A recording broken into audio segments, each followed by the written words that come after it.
गणेशाय नमः। ओम नमः शिवाय। नमस्कार दोस्तों, आप सभी लोगों का इस चैनल पर स्वागत है। शिव पुराण एक प्रमुख तथा सुप्रसिद्ध पुराण है। इस एपिसोड में मैं शिव पुराण में वर्णित रुद्र संहिता के चतुर्थ कुमार खंड आपके समक्ष प्रस्तुत कर रही हूँ। नारद जी ने पूछा, देवताओं का मंगल करने वाले देव परमात्मा शिव तो सर्व सामर्थ्य है। आत्माराम होकर भी उन्होंने जिस पुत्र की उत्पत्ति के लिए पार्वती के साथ विवाह किया था, उनके वह पुत्र किस प्रकार उत्पन्न हुए तथा तारकासुर का वध कैसे हुआ, ब्राह्मण मुझ पर कृपा करके यह सारा वृतांत पूर्ण रूपेण से वर्णन कीजिए। नारद जी की शिव जी में गहन निष्ठा और भक्ति देखते हुए ब्रह्मा जी ने उन्हें स्वामी कार्तिकेय के जन्म और तारकासुर के वध की कथा सुनाने लगे। ब्रह्मा जी बोले, कैलाश पर पहुंचकर शंकर जी पार्वती को लेकर सुरमय एकांत स्थल को चले गए और वहां सहस्त्रों वर्षों तक विहार करते रहे। शंकर जी द्वारा इतने समय के उपरांत भी पुत्र उत्पन्न न करने पर देवता चिंतित हो उठे। फिर मुझे अग्रणी बनाकर विष्णु जी के पास ले गए।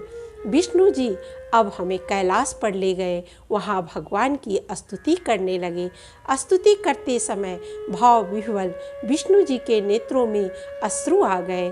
देवों के स्तुति से उत्पन्न प्रसन्नतावश तथा विष्णु जी के प्रति स्नेहातिरेक के कारण शिव जी पार्वती को छोड़कर घर से बाहर आए। उसी समय पुत्र प्राप्ति की इच्छा से माता पार्वती और भगवान शिव जी का समागम होने जा रहा था। उसी समय उद्विग्न देवतागण अचानक पहुंच गए थे। तब शिव ने कहा, कहो देवतागण, कैसे आना हुआ।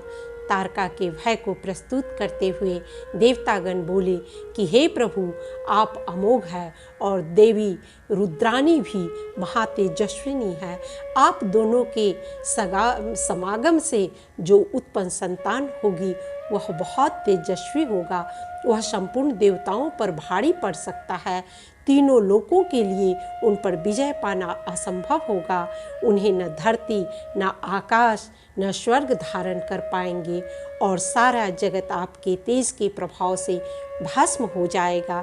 इसलिए हम लोग की प्रार्थना है कि संतान के उत्पन्न में होने वाला तेज आप अपने ही अंदर रोक लीजिए। देवताओं की प्रार्थना को स्वीकार करते हुए अपने तेजस्वी वीर को ऊपर उठा लिया।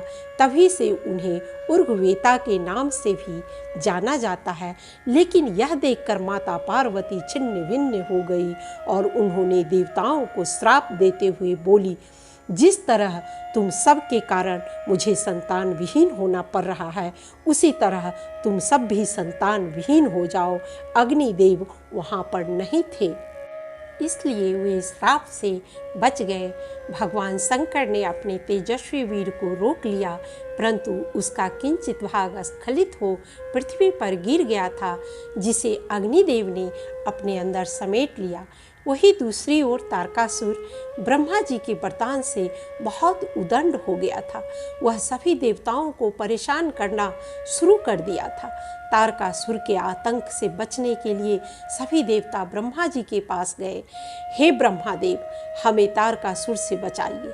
तब ब्रह्मादेव ने कहा कि अग्नि के पास भगवान शंकर का वीर्य रखा हुआ है। आप सब जाकर उनसे प्रार्थना करें और भगवान शंकर के वीर्य से पुत्र की प्राप्ति करें। वह पुत्र बड़ा ही तेजस्वी होगा। वह तारकासुर का विनाश करेगा। तब सभी देवता अग्निदेव के पास पहुँचे और बोले वे उनकी सहायता करें। यह सुनकर अग्निदेव गंगा तट पर गए और गंगा जी को गर्भ में शिव जी का तेजवीर धारण करने की सलाह दी। गंगा जी ने उनकी सलाह मानकर गर्भ धारण किया, परंतु उन्हें बारंबार मूर्छा आने लगी। वे अपने को इस अनुपम तेज को धारण करने में असमर्थ पा रही थी। उसी समय कुछ असुरों ने तेज गर्जना की। उससे गंगा जी की आंखों से अश्रुधारा बहने लगी और वह मूर्छित हो गई। सचेत होने पर उन्हें एहसास हुआ कि शायद इस गर्भ को वह और नहीं संभाल पाएगी। उन्होंने अग्निदेव से प्रार्थना की कि वह अब इस गर्भ को स्वेच्छा से नहीं, असमर्थता के कारण त्यागने जा रही है। अग्निदेव ने माँ गंगा से बहुत मिन्नत की कि आप ऐसा न करें, परंतु इससे तारकासुर अजर अमर हो जाएगा, वह किसी से नहीं मरेगा। परंतु अग्निदेव की प्रार्थना के बाद भी वह अपने गर्भ को गिरिराज मेरु के शिखर पर रख आई। अग्निदेव ने देखा कि देवताओं का बनता हुआ कार्य बिगड़ रहा है। ऐसे में उन्होंने दूसरी युक्ति सोची। उन्होंने 6 देव कन्याओं के पास जाकर गर्भ धारण करने की मिन्नतें की। सभी 6 कृतिकाओं ने इसका पालन किया और समय आने पर एक साथ एक शिशु को जन्म दिया। जन्म होते ही सारे शिशु मिलकर एक शिशु बना। 6 कृतिकाएं उसका उत्साह भरण पोषण करने लगी। वह बालक कृतिकाओं से बना था, इसलिए उनका नाम कार्तिकेय पड़ा। वह भगवान शंकर के स्कंद से उत्पन्न हुआ था, इसलिए उन्हें स्कंद भी कहा जाता है। सारी घटना सुनाकर ब्रह्मा जी बोले, हे नारद, शिव जी के पुत्र कार्तिक के सहज सज्ञान एवं अद्भुत पराक्रमी तथा परम तेजस्वी थे। वे भगवान शंकर के ही साक्षात अवतार थे। एक दिन पार्वती ने पूछा कि पृथ्वी पर गिरा उनका वीर्य कहाँ गया? क्या वह नष्ट हो गया है अथवा उससे कोई बालक उत्पन्न हुआ? शिवजी ने तत्काल देवों को बुलाकर खोजबीन करने पर स्कंद के रूप में शिव के वीर्य से पुत्रोत्पत्ति होने का पता चला। इस पर शिवजी ने नंदीश्वर की अध्यक्षता में अपने गणों को बुलाकर कुमार को लाने का आदेश दिया। नंदीश्वर ने कृतिकाओं के घर जाकर कुमार को इस रहस्य से परिचय करवाया कि वे भगवान शंकर के ही आत्मज हैं। यह बताकर पार्वती जी के द्वारा भेजे गए सुंदर रथ पर सादर बिठाकर शिवलोक ले आए। शिवलोक पहुंचने पर कुमार का हार्दिक स्वागत हुआ। इसके सम्मान में शिव और पार्वती ने एक महोत्सव का आयोजन किया। देवताओं ने उन्हें नाना प्रकार के पदार्थ, विद्याएं, शक्ति और अस्त्र शस्त्र प्रदान किए। पार्वती के हृदय में प्रेम समाता नहीं था। उन्होंने कुमार को परमोत्तम ऐश्वर्य प्रदान किया, साथ ही चिरंजीवी भी बना दिया। कुमार का शुभ मुहूर्त और तिथि देखकर यज्ञोपवीत संस्कार किया गया। इस प्रकार वहाँ महोत्सव मनाया गया। ब्रह्मा जी कहते हैं, नारद, उसी समय देवताओं ने भगवान शंकर का स्तुति करके कुमार को तारकासुर के वध के लिए प्रस्थानोद्धत देववाहिनी का नेतृत्व करने का आदेश देने को कहा। भगवान शिव ने देवों की प्रार्थना स्वीकार की और कुमार को देख सेना का सेनापति बनाकर तारक वध के लिए रवाना कर दिया। उधर बहुसंख्यक असुरों से घिरा हुआ वह तारक बहुत बड़ी सेना के साथ शीघ्र ही वहां आ धमका, जहां वे सभी देवता खड़े थे। उस समय देवताओं और दैत्यों में बड़ा घमासान युद्ध हुआ। क्षण भर में ही सारी रणभूमि रुंड मुंडों से व्याप्त हो गई। सर्वप्रथम इंद्र ने तारक से युद्ध किया। तारक ने इंद्र की सारी युद्ध निरर्थक करते हुए उसे परास्त कर दिया। अब विष्णु जी तारक के सामने आए। उन्होंने तारक पर अपनी गदा से प्रहार किया तो तारक ने अपने बाण से गदा के 2 टुकड़े कर दिए। यह स्थिति देखकर वीरभद्र को बड़ा क्रोध आया। उसने अपने धनुष से तारक को अत्यंत घायल कर दिया, परंतु महाकौतुकी तारक ने भीषण संग्राम करके वीरभद्र को युद्ध से मार भगाया। ब्रह्मा जी बोले, हे नारद, मैं कुमार कार्तिकेय से कहा, यह युद्ध निरर्थक हो रहा है, क्योंकि तारकासुर का वध तुम्हारे ही हाथ से होना लिखा है। इसलिए तुम शीघ्र ही उस दैत्य का वध करने के लिए तैयार हो जाओ। यह सुनकर कुमार कार्तिकेय हंसने लगे और तारकासुर के वध का निश्चय करके विमान से उतर पड़े और पैदल ही अपनी चमकीली शक्ति को लेकर दौड़ पड़े। उनके मन में तनिक भी व्याकुलता नहीं थी। वे परम प्रचंड और अप्रमेय बलशाली थे। उन 6 मुखों को अपनी ओर आते देख तारकासुर बोला, क्या शत्रुओं का संहार करने वाला यही है? इसे तो मैं अकेला ही युद्ध करूंगा। और वह भीषण युद्ध करने लगा। कुमार कार्तिकेय और तारक दोनों ही शक्ति युद्ध में परम प्रवीण थे। कुमार ने शिव पार्वती का स्मरण करके बड़े प्रबल शक्ति से इस तीव्रता से प्रहार किया कि वह दैत्य शीघ्र ही विदीर्ण होकर पृथ्वी पर गिर पड़ा। सहस्त्रों दैत्य जीवन की आशा से भागकर पाताल में घुस गए। बहुत से दैत्यों को मौत के घाट उतार दिया गया। इस प्रकार वह सारी दैत्य सेना विनष्ट हो गई। देवों में हर्ष की लहर दौड़ गई और उन्होंने पुष्प वर्षा कर कुमार का अभिनंदन किया। ब्रह्मा जी कहते हैं, मुनि तदनंतर सब देवताओं के साथ विमान पर चढ़कर कुमार स्कंद शिव जी के समीप कैलाश पहुंच गए। उस समय शिव शिवा ने बड़ा आनंद मनाया। देवताओं ने शिव जी की स्तुति की। शिव जी ने उन्हें वरदान तथा अभयदान देकर विदा किया। सभी देव शिवा, शिव और कुमार स्कंद का गुणगान करते हुए अपने लोक को चले गए। सूत जी कहते हैं, नारद जी, ब्रह्मा जी से प्रेम पूर्वक मैंने स्वामी कार्तिक के सद्वृतांत को, जो अमृत से भी उत्तम है, सुन लिया। अब गणेश का उत्तम चरित्र सुनना चाहता हूँ। सूत जी कहते हैं, नारद का यह वचन सुनकर ब्रह्मा जी का मन हर्ष से गदगद हो गया।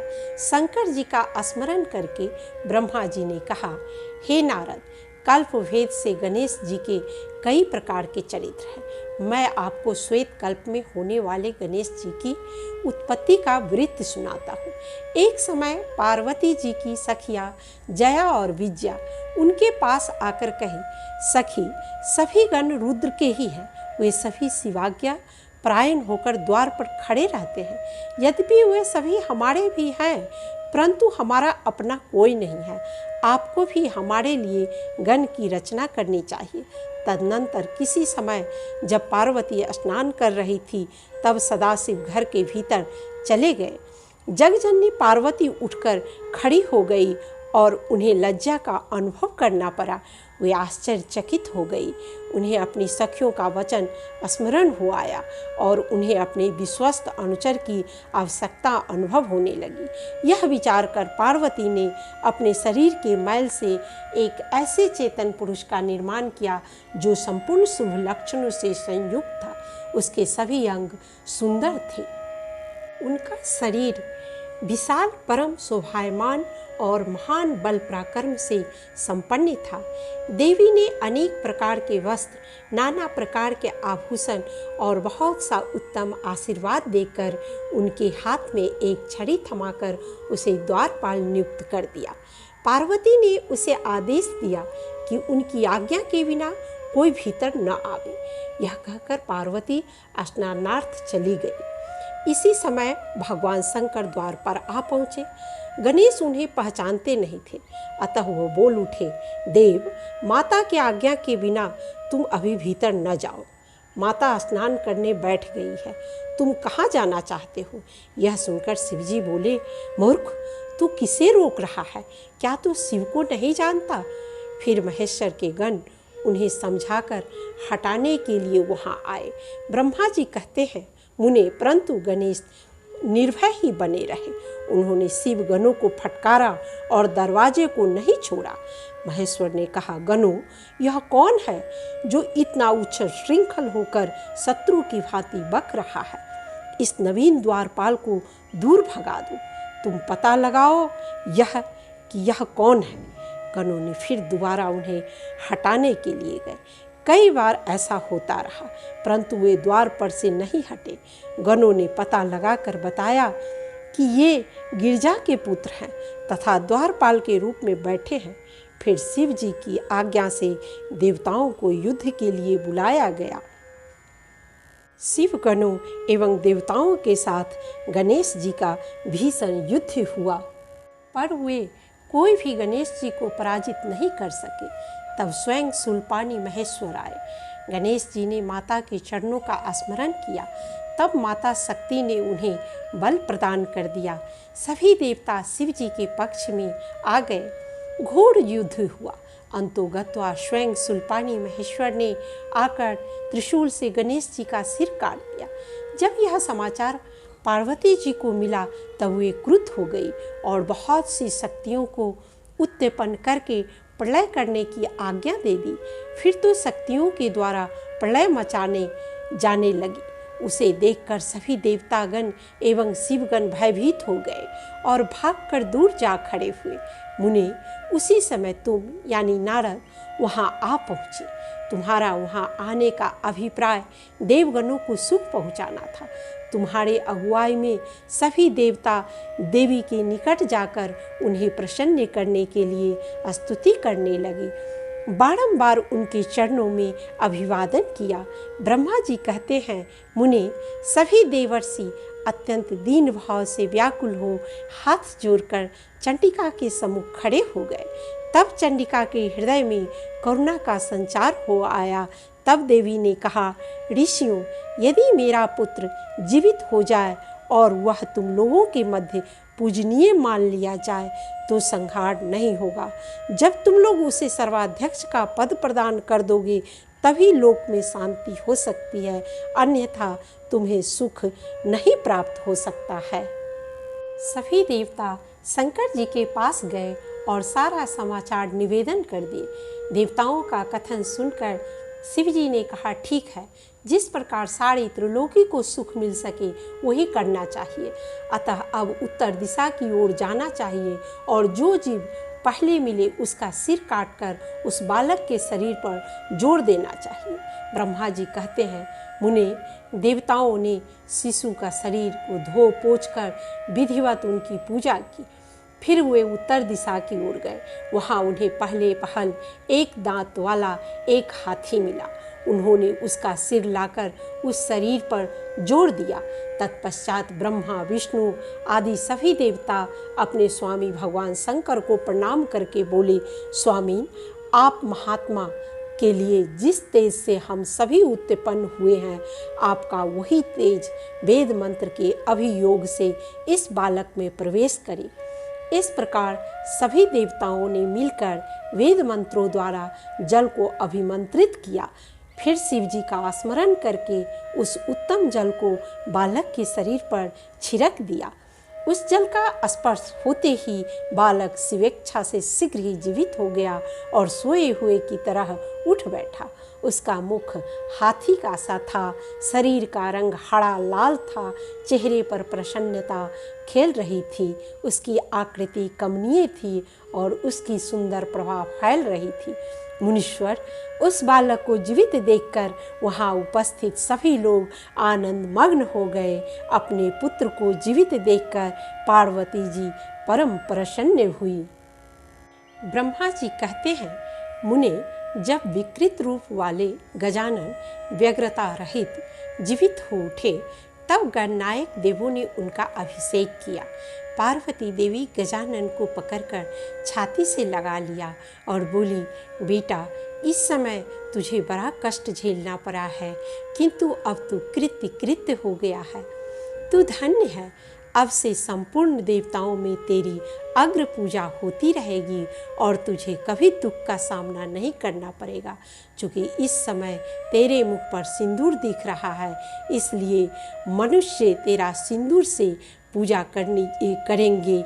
जो मनुष्य सिंदूर, दुर्वा, पुष्प, चंदन, सुंदर गंध, नैवेद्य, रमणीय आरती तथा परिक्रमा और नमस्कार करके विधि पूर्वक तेरी पूजा करेगा, उसे सारी सिद्धियां हस्तगत हो जाएंगी और उसके सभी प्रकार के विघ्न नष्ट हो जाएंगे।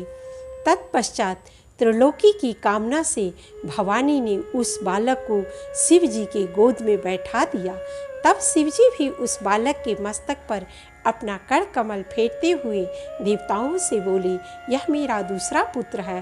तत्पश्चात गणेश जी ने भी उठकर शिव जी के चरणों में अभिवादन किया। फिर पार्वती को, मुझको, विष्णु को और नारद आदि सभी ऋषियों को प्रणाम करके कहा, यूँ अभिमान करना मनुष्यों का स्वभाव ही है, अतः आप लोग मेरा अपराध क्षमा करें। तब मैं शंकर और विष्णु इन तीनों देवताओं ने एक साथ ही प्रेम पूर्वक उन्हें सर्वदा सुख देने वाले अनेकों वर प्रदान किए। फिर शिव जी बोले, तू शक्ति का पुत्र है, बालक होने पर भी महान पराक्रम प्रकट किया है, इसलिए तू सदा सुखी रहेगा। विघ्न विनाशक कार्य में तेरा नाम सर्वश्रेष्ठ होगा। मेरे संपूर्ण गणों का अध्यक्ष हो जाओ। गणेश्वर, तू भाद्रपद मास के शुक्ल पक्ष चतुर्थी तिथि को चंद्रमा का सुबह उदय होने पर उत्पन्न हुआ है। जिस समय गिरजा के सुंदर चित्त से तेरा प्रकट हुआ है, उस समय रात्रि का प्रथम पहर बीत रहा था, इसलिए उसी दिन से आरंभ करके उसी तिथि में तेरा उत्तम व्रत करना चाहिए।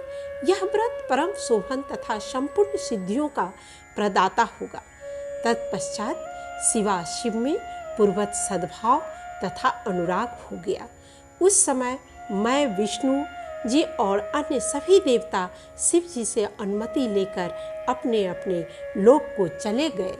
कार्तिकेय और गणेश जी के क्रमशः प्रौढ़ हो जाने पर शिव पार्वती ने दोनों बालकों के विवाह करने का निश्चय किया, जिसे जानकर दोनों ने माता पिता से एक दूसरे से पहले अपना विवाह करने का निश्चय किया। बच्चों का हठ देखकर शिव पार्वती बोले, सुपुत्रों, हमने एक शर्त रखी है, जो सारी पृथ्वी की परिक्रमा करके पहले लौट आएगा, उसी का शुभ विवाह पहले किया जाएगा। शिव के वचनों को सुनकर कार्तिकेय तुरंत ही अपने स्थान से पृथ्वी की परिक्रमा करने के लिए चल दिए। अपने भाई के चले जाने पर शिव पार्वती को एक सिंहासन पर बैठाया, विधिवत उनकी पूजा की और 7 बार उनकी प्रदक्षिणा की। उसके पश्चात गणेश ने शिव पार्वती से विवाह का अनुरोध किया। शिव जी और पार्वती के आश्चर्य करने पर गणेश जी ने कहा, आपने ही तो यह विधान किया है कि माता पिता की प्रदक्षिणा से पृथ्वी प्रदक्षिणा का फल मिलता है। गणेश जी के इस सूझबूझ पर शिव पार्वती परम विस्मित हुए और उन्होंने गणेश जी का विवाह करने का निश्चय किया। इस समय विश्वरूप प्रजापति ने शिव शिवा के पास आकर अपनी सिद्धि और बुद्धि नामक दोनों कन्याओं का उनके पुत्र के साथ विवाह की बातचीत की। शंकर पार्वती ने सभी देवों ऋषियों को आमंत्रित करके बड़े समारोह से गणेश जी का दोनों कन्याओं के साथ विवाह कर दिया। गणेश जी के इन दोनों स्त्रियों से 2 पुत्र हुए। सिद्धि के पुत्र का नाम क्षेम और बुद्धि के पुत्र का नाम लाभ रखा गया। इधर जब स्वामी कार्तिकेय पृथ्वी की परिक्रमा करके लौटे, उस समय तुम यानी नारद जी ने आकर स्कंद को सब समाचार सुनाए। उन्हें सुनकर कुमार के मन में बड़ा क्षोभ हुआ और वे माता पिता शिवा शिव के रोके जाने पर भी न रुककर क्रौच पर्वत पर तप करने के लिए चला गया। उसी दिन से शिव पुत्र स्वामी कार्तिकेय का कुमारत्व प्रसिद्ध हो गया। उनका नाम त्रिलोकी में विख्यात हो गया। कार्तिक पूर्णिमा को सभी देवता, ऋषि, तीर्थ और मुनीश्वर सदा कुमार का दर्शन करने के लिए क्रौच पर्वत पर जाते हैं। जो मनुष्य इस दिन इनका दर्शन करता है, उसका समस्त पाप नष्ट हो जाता है। कार्तिकेय का विछोह हो जाने पर पार्वती के आग्रह पर स्वयं भगवान शंकर एक अंश से उस पर्वत पर गए और सुखदायक मल्लिका अर्जुन नामक ज्योतिर्लिंग के रूप में वहां प्रतिष्ठित हो गए।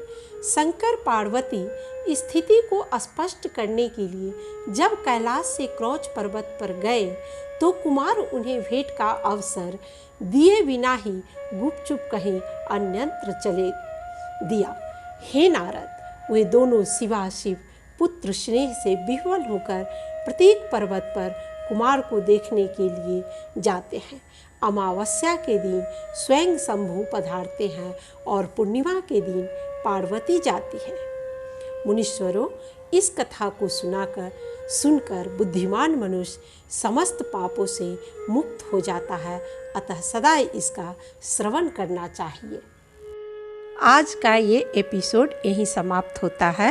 इस चैनल के सभी एपिसोड्स के साथ जुड़े रहने के लिए लाइक, शेयर एवं बेल आइकन दबा के सब्सक्राइब करना न भूलें। मिलते हैं फिर अगले एपिसोड में। तब तक आप सभी लोग अपना ख्याल रखें। महादेव की कृपा आप सबों पर बनी रहे। हर हर महादेव।